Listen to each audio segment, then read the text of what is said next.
రేపే జూలై 13వ తారీఖు సోమవారము, మాత శివరాత్రి, ఆరుద్ర నక్షత్రము అన్నీ కలిసి వస్తూ ఉన్నటువంటి విశేషమైనటువంటి రోజు రేపు. శివో అభిషేక ప్రియ అన్నారు పెద్దలు. ప్రతి ఒక్కరూ ఈ వీడియోను సేవ్ చేసుకోండి, 10 మందికి షేర్ చేయండి. శివునికి అభిషేకం చేస్తే చాలా పరవశించిపోయి మనం అడిగిన కోరికలన్నీ కూడా నెరవేరుస్తాడు ఆ భోలాశంకరుడు, ఆ పరమేశ్వరుడు.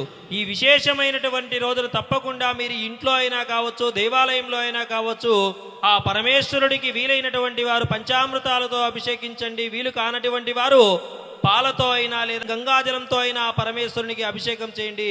ఆ పరమేశ్వరుని అనుగ్రహంతో మీ కోరికలన్నీ తప్పకుండా నెరవేరుతాయి. అంతేకాకుండా ఈ విశేషమైనటువంటి రోజున పరమేశ్వరునికి బిల్వపత్రాలు సమర్పించండి. నమశివాయ అనేటువంటి నామజపాన్ని చేయండి. చాలా విశేషమైనటువంటి మంచి ఫలితాలు మీకు కలుగుతాయి. ఇవన్నీ మాకు చేయడానికి వీలు కాలేదు అనుకునేటువంటి వారు మన దైవానుగ్రహం పేరు తరపున ఆ పరమేశ్వరునికి విశేషంగా ఐశ్వర్యాన్ని మీ అందరికీ ప్రసాదించాలని చెప్పేసి